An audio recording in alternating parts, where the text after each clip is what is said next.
Hey everyone, in this video we will see कि हम कैसे पैरामीटर निकाल सकते हैं किसी भी सर्कल का और किसी भी ट्राइंगल का डायरेक्टली फॉर्मूला को यूज़ करे बिना। ठीक है, तो चलिए विदाउट वेस्टिंग टाइम हम लोग स्टार्ट करते हैं अपने सेशन को। तो मैं आपसे क्या बोल रहा हूँ, सबसे पहले हम निकालते हैं कि किसी भी सर्कल का पैरामीटर कैसे निकाल सकते हैं। तो मैं आपको एक डायरेक्ट बताता हूँ कि आपको डायरेक्ट कैसे निकालना है। मान लीजिए कि आपको जिस सर्कल का पैरामीटर निकालने के लिए बोला गया है, मान लीजिए उसका पैरामीटर P2 है। ठीक है, और आपको क्या करना है, आपको केवल 7 से डिवाइड करना है उसकी रेडियस को। ये किसकी रेडियस है R2, जिस सर्कल की आपसे पैरामीटर पूछी गई है, और आपको मल्टीप्लाई करना है 44 के साथ।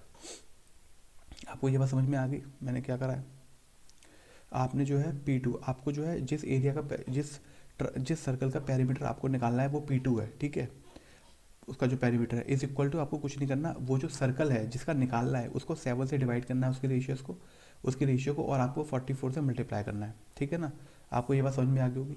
तो मैं आपको एक बार बताता हूँ कि आपका आंसर निकलेगा कैसे, डायरेक्ट कुछ एग्जाम्पल लेके बताता हूँ मैं। ठीक है, कैसे मैं लिखा हूँ, पहला एग्जाम्पल मैं लेता हूँ। अगर इन केस अगर आपकी जो रेडियस है, जो R2 की वैल्यू है, यानी जो पूछा गया है आपसे सर्कल, उसकी रेडियस 14 है। ठीक है, तो मैं निकालता हूँ P2। तो P2 क्या हो जाएगा हमारे हिसाब से, हमारा P2 हो जाएगा 14/7 इंटू 44, यानी आपका क्या हो गया 72 और आपका हो जाएगा 88। ठीक है ना, यूनिट्स।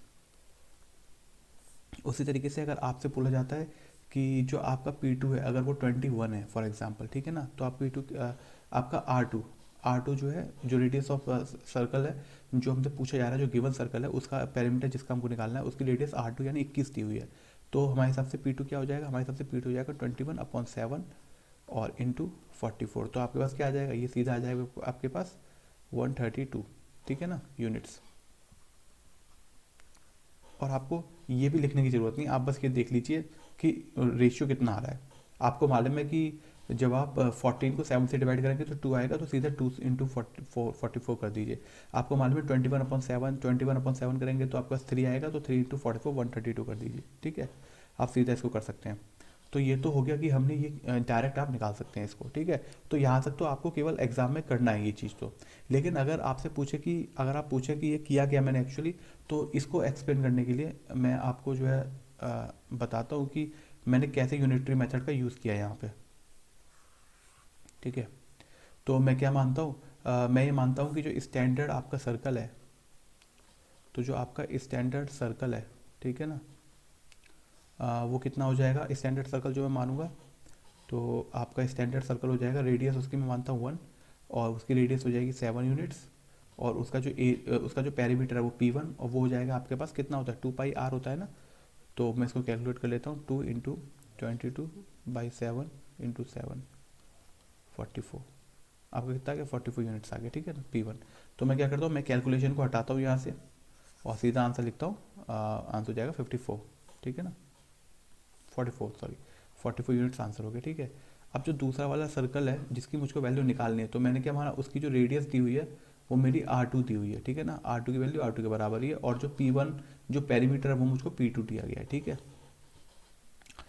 जो मेरी R की वैल्यू, जो मेरी रेडियस की वैल्यू वो कितनी हो जाएगी, जो मेरी रेडियस की वैल्यू है R की वैल्यू हो जाएगी R2 के बराबर। ठीक है, अब मेरे को क्या बोला गया, पैरीमीटर की बात हो रही है, तो मैं पैरीमीटर कैलकुलेट करता हूँ। मैं ना कैसे कैलकुलेट करता हूँ, यहाँ पे इसका पैरीमीटर 44 है, यानी P1 पहले वाले सर्कल का जो पैरीमीटर है अपॉन P2 जो दूसरे वाले सर्कल का पैरीमीटर है। कैलकुलेट कैसे करूँगा, इसको बोलूँगा 2π और आपके पास 7। ठीक है ना, और नीचे यहाँ पे क्या लिखूँगा 2π और आ जाएगा मेरे पास R2। फिर मैं इसको सिंप्लीफाई करता हूँ, ये दोनों से ये दोनों जीरो, ये दोनों 2π कैंसिल हो जाएगा। और उसके बाद जो है क्या होगा, P1 की जगह पे मैं क्या डालता हूँ, P1 की जगह पे मैं डाल सकता हूँ 44।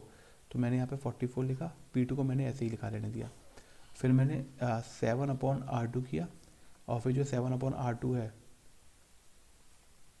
7 तो पी, अब मैं क्या करता हूँ P2 की वैल्यू निकालता हूँ। तो P2 की वैल्यू क्या हो जाएगी, तो P2 की वैल्यू हो जाएगी 44 into R2/7 is equal to P2। ठीक है ना, तो मैं इसको क्या ऐसे लिख सकता हूँ क्या, कि P2 क्या आ गया, P2 आ गया हमारे हिसाब से R2/7 इंटू इंटू 44। और यही तो हमारा है जो हमारा रिक्वायर्ड था। क्या, अब मैं दिखाता हूँ आपको, जो मैं शुरुआत में कर रहा था, क्या मैं यही वाली चीज़ कर रहा था, इस वाली चीज़ को देखिए, P2 is equal to R2/7 और इंटू 44, क्या यही चीज़ थी स्टार्टिंग में। R2/7 इंटू 44, ठीक है ना, सेम ही चीज़ थी। तो हमने ये चीज़ डायरेक्टली याद की हुई थी, आप डायरेक्टली याद कर सकते हैं, या फिर आपको इतना अगर प्रैक्टिस करते हैं तो आपको ये चीज़ आप डायरेक्टली लिख पाते हैं बिना कुछ सोचे। तो आपको ना ये वाली चीज़ याद रखनी है, ये बहुत ज़्यादा इंपॉर्टेंट है। यहीं से आपको सीधे के सीधे पैरामीटर का रेशियोस पता होगा, तो आप सीधा आंसर निकाल पाएंगे कि पैरामीटर की वैल्यू क्या होगी, ठीक है। तो मैं उम्मीद करता हूँ कि आपको ये जो चीज़ है, आपको जो ये कॉन्सेप्ट है, ये अच्छे तरीके से समझ में आ गया होगा, ठीक है। तो अब हम क्या करते हैं, अब हम देखें इसी वीडियो में देखते हैं कि जस्ट अ सेकेंड। हाँ, तो ये हमने अभी तक सीखा है, हमने क्या किया एक बार इसका रिकैप कर लेते हैं। और जो ट्राइंगल है ना उसको सेपरेट वीडियो में देख लेंगे, क्योंकि शॉर्ट रखते हैं वीडियोस को ना, थोड़ा ज़्यादा लेंथी हो जाती है ना वीडियो, तो फिर आपका भी इंटरेस्ट नहीं इनकलकेट हो पाता उस पर। इसकी वजह से नेक्स्ट वीडियो में मैं बता दूंगा आपका पेरीमीटर और ट्राइंगल कैसे करेंगे। तो इस वाली वीडियो में हमने क्या देखा, इस वाली वीडियो में हमने देखा कि जो आपका पेरीमीटर ऑफ अ सर्कल अगर पूछा है तो हम क्या करते हैं, हम सीधा दोनों जो रेडियस हैं, स्टैंडर्ड वाले रेडियस को नीचे रखते हैं, यानी 7 से डिवाइड कर देते हैं उस सर्कल का जिसका पेरीमीटर पूछा जा रहा है, और 44 से मल्टीप्लाई कर देते हैं, ठीक है ना। 44 से मल्टीप्लाई करते ही हमारा आंसर आ जाता है। और हमने किया क्या था ये, और अगर हमसे कोई पूछे कि हमने किया क्या था, तो हम बता सकते हैं कि हमने इस तरीके से R1 जो हमारा स्टैंडर्ड सर्कल है 7 यूनिट उसकी रेडियस है, और उसका पेरीमीटर 44 हो गया। और जो हमको पूछा जा रहा है, जो गिवन सर्कल है हमारा क्वेश्चन में, उसकी जो रेडियस हो जाएगी वो R2 हो जाएगी, पेरीमीटर P2 हो जाएगा। इन दोनों का हमने रेशियो निकाला, 2 पाई से 2 पाई कैंसिल हो गया, और हमारे पास जो R2 जो P2 है, यानी जो perimeter of the given circle जो पूछा जा रहा है हमसे, उसकी वैल्यू निकालूंगा तो मेरे पास P2 is equal to R2/7 into 44 आ जाएगा। और यही क्या है, यही मेरा रिक्वायर्ड एक्सप्रेशन है, जो कि मैंने बिल्कुल स्टार्टिंग में लिखा था, ठीक है ना। तो आपको ये सब समझ के आपको अंडरस्टैंडिंग होगी, बहुत अच्छी बात है, लेकिन आप इस चीज़ को ना सीधा याद कर लीजिए, जिससे कि आपका टाइम ना वेस्ट हो सीधा, और आप सीधा आंसर टिक करें वहाँ पर क्वेश्चन में, आप प्रोसेस करने लगें। क्योंकि मैथमेटिक्स जो सब्जेक्ट है वो बहुत कॉन्सेप्चुअल है, अंडरस्टैंडिंग है यहाँ पर, बिल्कुल ठीक बात है, लेकिन आपको कुछ चीज़ें याद भी होनी चाहिए, क्योंकि वहाँ पर जो स्टूडेंट सॉल्व कर रहा होगा ना, और वो चीज़ उस रिजल्ट पे पहुंचेगा, वो रिजल्ट आपको डायरेक्टली याद है ना, तो आप वहाँ पर बहुत टाइम सेव कर पाएंगे। और जब आप छोटी छोटी चीज़ों में टाइम सेव करते हैं, तभी आप उन क्वेश्चन को भी अटेम्प्ट कर पाएंगे जो मॉडरेट है या डिफिकल्ट है, और वही क्वेश्चन है जिसके थ्रू आप अपना सिलेक्शन है वो इंश्योर कर सकते हैं। क्योंकि सिंपल क्वेश्चन तो सभी लोग कर लेंगे, लेकिन सिंपल क्वेश्चन की इंपॉर्टेंस को हमको यहाँ पे अंडर एस्टिमेट नहीं करना है, वो आपको करने तो है ही, सिंपल क्वेश्चन आपको करने तो है ही, लेकिन आपको सिंपल क्वेश्चन बहुत फास्ट करने हैं, अपना टाइम सेव करना है, और एक्यूरेसी बहुत हाई रखनी है जिससे कोई गलती ना हो, ठीक है ना। तो ये कब होगा जब आप सिंपल क्वेश्चन की प्रैक्टिस बहुत ज़्यादा करेंगे। क्योंकि जो कुछ क्वेश्चन नए होते हैं ना, वो नए आते ही आते हैं, वो आपने देखे नहीं होंगे कभी भी, चाहे आप कुछ भी प्रैक्टिस कर लीजिए, या तो वो ज़्यादा ट्विस्टेड होंगे, उनकी लैंग्वेज ज़्यादा घुमाई होगी, या वो ज़्यादा कैलकुलेटिव होंगे। तो इसकी वजह से आपको उधर बहुत ज़्यादा फोकस ना करके जो बेसिक कॉन्सेप्ट है उन पे बहुत ज़्यादा प्रैक्टिस करनी है, जिससे कि आपका 60 to 70% पेपर बहुत जल्दी हो जाए, और बाकी का जो 40% पेपर है या 30% पेपर है उसमें आप हासिल कर पाएँ, और उसमें आप क्वेश्चन सॉल्व कर पाएँ, और उसके लिए ज़रूरी है टाइम होना। तो टाइम आप बचा पाएंगे जब आप सिंपल क्वेश्चन की प्रैक्टिस करेंगे।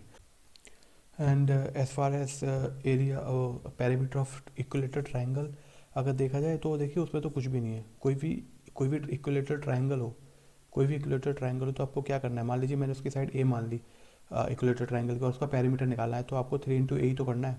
तो इसमें तो किसी फॉर्मूले की किसी चीज़ की कोई रिक्वायरमेंट ही नहीं है, सीधा आप कीजिए। अगर आपको साइड दे रखी है, आपको 6 साइड दी हुई है इक्विलेटरल ट्राइंगल की, तो आपसे पेरीमीटर पूछा गया है, तो आप क्या करेंगे, आप 3 into 6 करेंगे, सीधा आपका आंसर 18 आ जाएगा, 18 यूनिट्स, ठीक है। तो इस केसेस में ये तो बहुत ही बेसिक हो गया, तो इसमें किसी फॉर्मूले की जरूरत ही नहीं। फॉर एग्जांपल अगर मान लीजिए आपको साइड दी गई है 7, और आपको निकालना है पेरीमीटर, तो आप क्या करेंगे, 3 into 7 करेंगे, तो आपके पास 21 आ जाएगा, ठीक है ना। तो इस तरीके के उसमें तो आपको किसी कॉन्सेप्ट और किसी उसके अंडरस्टैंडिंग की जरूरत ही नहीं है, कोई यूनिटरी मेथड इसमें लगाना ही नहीं है, ये तो आपका एक डायरेक्ट एग्जीक्यूट कर दें कि डायरेक्ट आपका ये हो जाएगा, और आपका आंसर जो है बहुत जल्दी आ जाएगा, इसमें आपको किसी तरीके की कोई दिक्कत नहीं होगी। तो आई होप आपको ये सेशन पसंद आ रहे हैं। If you like this session, या फिर आपको ये वीडियोस अच्छी लग रही है, ये कॉन्सेप्ट अच्छा लग रहा है हमारा छोटी छोटी वीडियोस का, तो वीडियोस को लाइक कीजिए, शेयर कीजिए, और चैनल को सब्सक्राइब कीजिए, एंड टू टेल अस कि आप हमसे और क्या टॉपिक्स एक्सपेक्ट करते हैं जिस पर हम वीडियो बनाएं। तो इसी उम्मीद के साथ कि नेक्स्ट वीडियो में और बेहतरीन कॉन्सेप्ट सीखेंगे। मिलते हैं नेक्स्ट वीडियो में, थैंक यू।